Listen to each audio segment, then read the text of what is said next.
Olá, meus queridos amigos, tudo bem com vocês? Sejam bem-vindos ao canal Fala Sério Pastor, é muito bom ter vocês aqui. E hoje nós vamos responder uma pergunta muito interessante, tem que ver com suicídio. Olha, essa é uma pergunta difícil de responder. E eu convido você a ficar até o final desse vídeo. Se você tem uma dúvida e quer encaminhar para mim, o meu Instagram está aparecendo aí embaixo, é só você enviar a sua dúvida e eu vou ter o prazer de responder a sua pergunta. Então, já compartilhe esse vídeo com outras pessoas, eu tenho certeza que vai ser útil para você.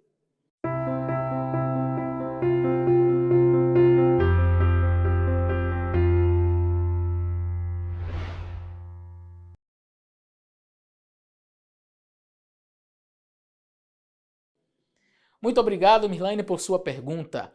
Esta é uma pergunta de fato muitíssimo interessante. Tem que ver com a questão do suicídio. Será que os suicidas, as pessoas que chegaram a um nível de estresse ou de depressão ou de problema psicológico tão elevado a ponto de desistir da vida, será que para esta pessoa existe o perdão? Será que o suicídio é um pecado para o qual há perdão, ou todas as pessoas que cometem suicídio elas estão perdidas? Bom, primeira coisa que eu preciso dizer, eu não estou querendo neste vídeo assumir prerrogativas que não são minhas. E quando eu falo isso, eu digo isso com bastante cautela. Por quê? Porque a prerrogativa de conceder a salvação a alguém ou não pertence a um pastor, a um padre, ou qualquer líder religioso ou qualquer pessoa. Esta é uma prerrogativa inteiramente divina. Então, qualquer pessoa que tecer um comentário para dizer é assim, ela já está se colocando no lugar de Deus. Portanto, eu não pretendo aqui assumir uma prerrogativa divina de bater o martelo e dizer assim, a pessoa está salva ou está perdida, porque isso quem define é Deus. A primeira coisa que a gente tem que ter em mente. Então, se alguém já chega para você e diz assim, olha, todo suicida está perdido, ele já está assumindo um lugar de Deus. Por quê? Ele, no mínimo, está aí, né, assumindo que ele, por exemplo, possui a onisciência, ele sabe todas as coisas, e só quem tem a onisciência é Deus. Então, se o indivíduo chega e diz assim, todos os suicidas estão perdidos, ele está assumindo a prerrogativa de saber todas as coisas, conhecer todas as histórias, conhecer todas as mentes, conhecer todos os porquês, e por isso ele já está definindo que todos estão perdidos. Mas essa é uma afirmação muitíssimo perigosa. Então, de antemão eu quero dizer a você que esse meu vídeo aqui não vai de maneira nenhuma bater o martelo em um posicionamento nem para sim e nem para não. Nem que todo o suicida está salvo e nem que todo suicida está perdido. Mas vamos lá. Aqueles que argumentam que as pessoas que cometem suicídio elas estão perdidas, o fazem com base, por exemplo, nos 10 mandamentos. Êxodo capítulo 20. Em um dos mandamentos, o 6º mandamento, está escrito assim, não matarás. E o indivíduo, então, portanto, que quer argumentar acerca da perdição, vamos dizer assim, daquele que comete o suicídio, quer chegar ao ponto de dizer, olha, quem comete suicídio realmente está perdido, vai fazer isso com base neste mandamento, o 6º mandamento. Algumas coisas, entretanto, precisam ser consideradas, e eu pretendo analisar com vocês. Bom, como o 6º mandamento diz, não matarás, e a pressuposição é de que uma pessoa que está cometendo suicídio, de certa forma, estaria transgredindo o 6º mandamento, ele estaria matando, mas a si mesmo. E quando ela faz este ato contra si mesmo, não existe mais a possibilidade, por exemplo, do perdão, porque a pessoa morreu, não teve como, por exemplo, pedir perdão a Deus. Isso significa que esta pessoa morre praticando um pecado e sem arrepender-se daquele pecado, portanto, morreria perdido. Então, as pessoas que argumentam nesta linha usam este tipo de pensamento, usam esta lógica. Mas a gente precisa, como eu falei, ponderar algumas coisas. A gente precisa ver, analisar aqui alguns detalhes. O mesmo mandamento que foi estabelecido por Deus e diz não matarás, ele é, de fato, peremptório. Deus está dizendo assim, olha, não matarás. Você não deve tirar a vida do outro. Mas no próprio Antigo Testamento, a propósito, no próprio livro de Êxodo, você vai perceber Deus ordenando que o povo de Israel, não pedindo, mas ordenando que o povo de Israel dizimasse algumas nações que estavam ali ao redor. Então você vai perceber Deus dando a ordem para que o povo de Israel matasse ali os habitantes depois, né, de Moisés e Jericó, na conquista de Canaã. Então Deus dá ordem para que o povo entre em guerra e que ele mate todas as pessoas daquelas regiões em que o povo de Israel estava entrando e conquistando. E aí fica a pergunta. E se alguém chegasse e dissesse assim, mas senhor, como assim? O senhor disse não matarás, eu não vou obedecer essa ordem aí, não. Como é que eu vou entrar em guerra, matar as pessoas, matar... Se o senhor disse não matarás, eu não estaria pecando? Percebe? E o que o mandamento não matarás, o que ele está realmente aqui querendo transmitir para nós? E esse mandamento ele é amplo, sim, como todos os mandamentos eles têm uma amplitude muito maior do que a letra realmente escrita. Por exemplo, Jesus ampliou bastante esse mandamento em especial, o 7º também, quando as pessoas dizem assim, não matarás, é só chegar lá e enfiar a faca no outro, dar um tiro no outro. Jesus diz, ei, não é só isso não, se você tiver ódio do seu irmão, já matou. Então isso não é diminuir o mandamento, é ampliar. Não é? Se você olhar para a mulher, está pensando que é só deitar-se com a mulher, não. Se você olhar para ela com intenção impura no seu coração, aqui na sua mente, já pecou, já adulterou com ela. Então Jesus amplia, né, o mandamento. Mas vamos lá. O que esse mandamento em si, o que Deus estava querendo dizer? Eu sou o dono da vida, eu dou a vida, e o único que tem o direito de tirar a vida sou eu. É mais ou menos isso que Deus está querendo dizer. Não pertence a você a prerrogativa de chegar lá e tirar a vida do outro porque você não gostou, porque ele fez alguma coisa com você, você vai lá e tira a vida dele. Então, Deus, ele dá uma ordem. O não matarás aqui, se fosse numa tradução bem literal, seria não assassinarás. A ideia é mais ou menos essa, não cometa um assassinato. Então o indivíduo vai lá, brigou com o outro, foi lá e matou. Eu tive um desentendimento, fui lá e matei. Mas por que você fez isso? Não estava em guerra. E só lembrando, já que eu abri aqui o leque, né, da questão de Deus dar ordem para matar, eu posso fazer um vídeo depois explicando isso detalhadamente, mas em linhas gerais, aquelas ordens de Deus, elas não feriam o 6º mandamento, não matarás, por uma razão. Ali era uma execução do juízo divino. Então, Deus um dia vai retornar ao planeta Terra e, por exemplo, todos os ímpios serão dizimados, serão mortos. Mas o que é isso? Execução de juízo. E muitas vezes Deus executava o juízo sozinho, ele mesmo ia lá e executava o juízo. Deus fez isso com Nadab e Abiú.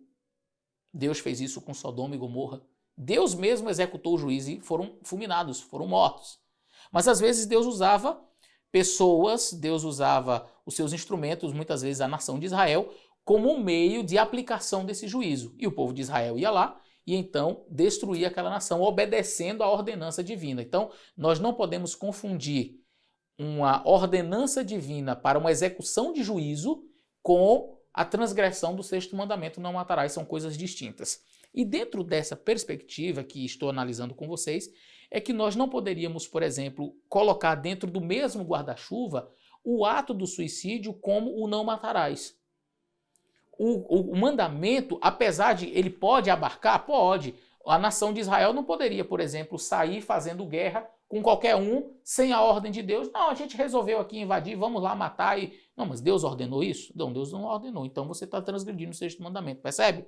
Fez guerra, mas não foi sob o guarda-chuva da ordem divina, não foi Deus quem mandou. Então eles estão assumindo prerrogativas que Deus não conferiu a eles. O povo de Israel tinha condições e deveria fazer quando Deus ordenava. Desta forma, nós devemos entender que o 6º mandamento ele está muito ligado a uma pessoa que vai lá e mata uma outra pessoa cometendo um assassinato sem que tenha sido uma ordem dada por Deus.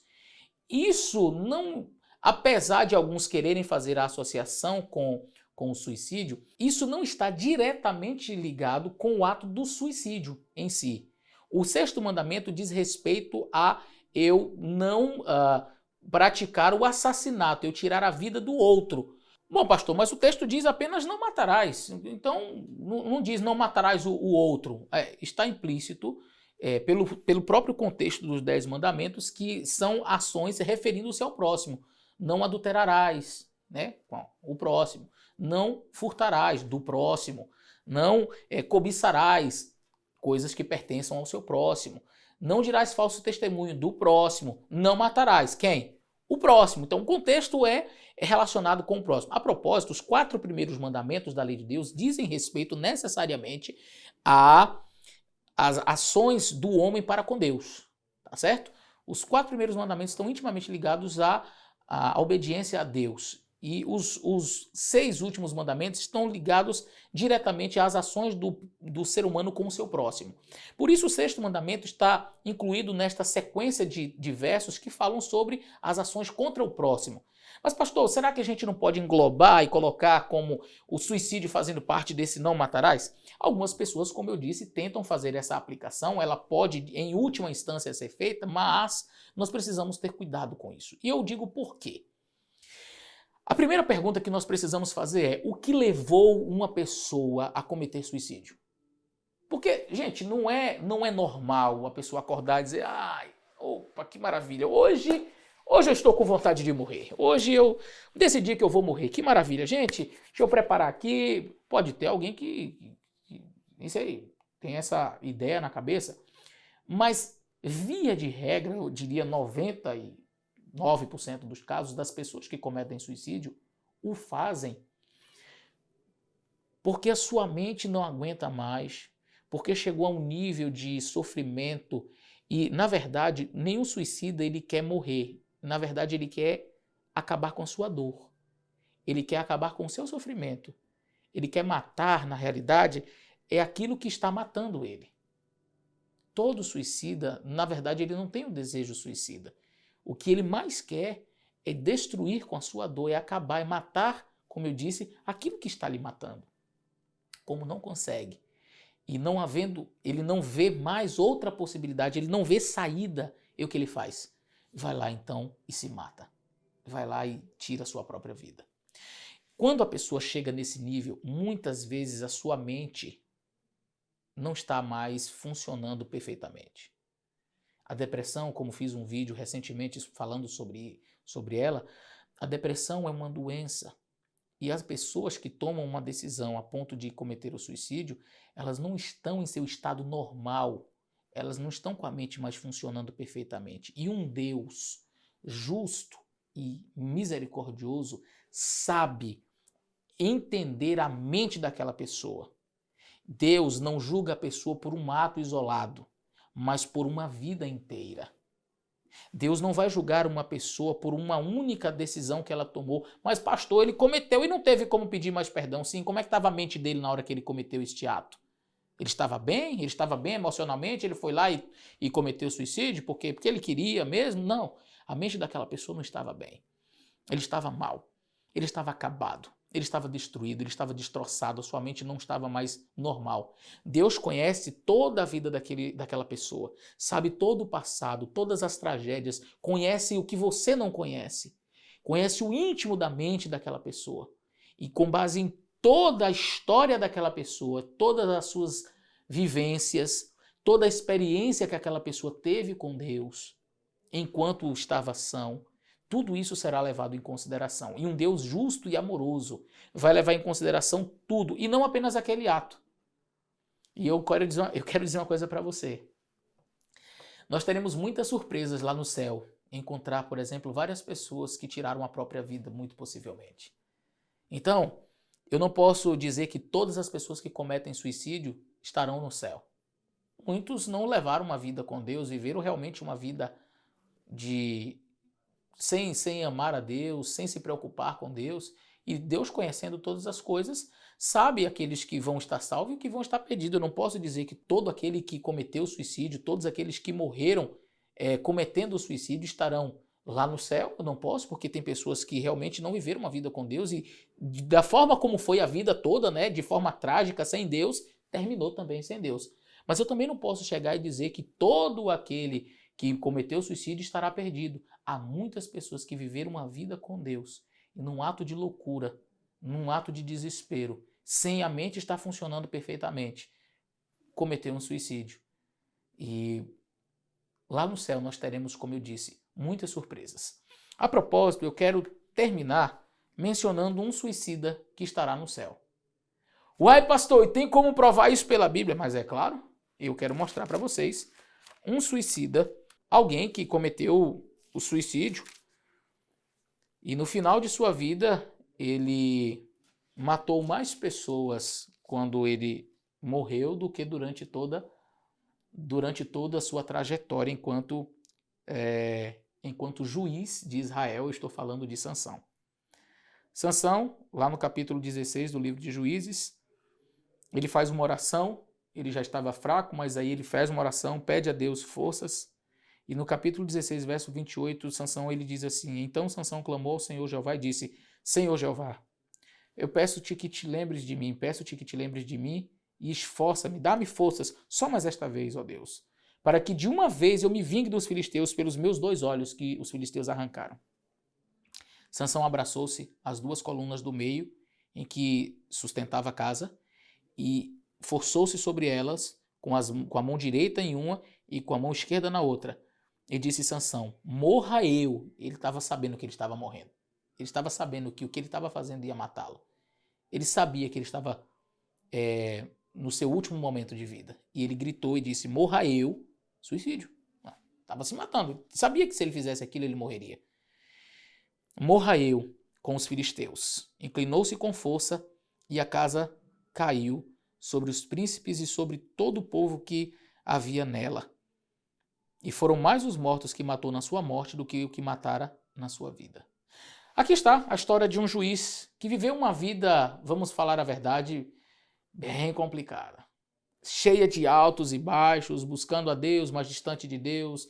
Buscava a Deus e ficava distante de Deus. Mas, no último momento, e eu sempre falo isso para os meus jovens, Sansão precisou ficar cego para poder enxergar. Ele precisou perder a visão para poder ver o propósito de Deus em sua vida. E no último ato da vida de Sansão, ele faz uma oração, pedindo a Deus forças, só mais uma vez: Senhor, me dá forças. E Deus deu forças a ele. E ele cometeu o último ato da sua vida, que foi se matar, mas matar também todos os filisteus que estavam ali. Ele disse: morra eu e morram todos os filisteus. E aí, a pergunta que não quer calar: pastor, e como é que você sabe que ele foi salvo? Livro de Hebreus, capítulo 11, fala da galeria da fé. Primeiro é que se ele tivesse perdido, Deus não teria respondido a sua oração. Se Deus respondeu a sua oração e deu forças porque ele estava fraco, e se Deus respondeu a sua oração, é porque Deus estava dizendo assim: eu estou contigo, eu sei, você vai morrer, mas fica tranquilo, você vai ser salvo. Eu não estou falando alguém aqui com depressão, alguém aqui que, cometeu suicídio por outras razões, mas Sansão, neste último ato de sua vida, obteve o aval divino. E no livro de Hebreus, no capítulo 11, aqui fala dos pais da fé, né, da galeria da fé, homens que tiveram fé. E no verso 32, entre aqueles que nós acreditamos serem os salvos, né, são homens de fé, a Bíblia destaca aqui no verso 32, e o que mais direi?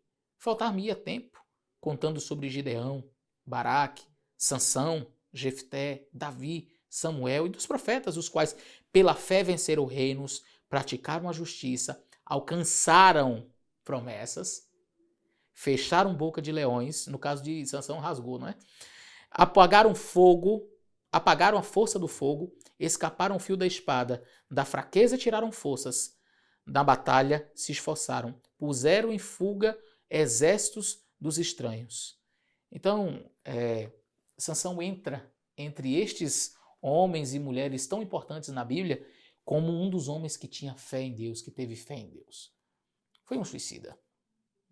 Então eu não posso dizer que todas as pessoas que cometem suicídio vão se perder. Também não posso afirmar que todos vão se salvar. Esta é uma prerrogativa divina. Então, uma pessoa da sua família, alguém que você ama, ou um amigo, né, foi lá e o parente cometeu suicídio, nunca chega e diga: olha, não tem salvação, esta pessoa se perdeu, olha, não dá mais. Nunca fale isso. Essa é uma prerrogativa exclusivamente de Deus. Ela não pertence a ser humano, pertence unicamente ao nosso Deus. Então, que Deus abençoe você. Eu espero ter ajudado com esse vídeo. Um grande abraço e até o nosso próximo vídeo.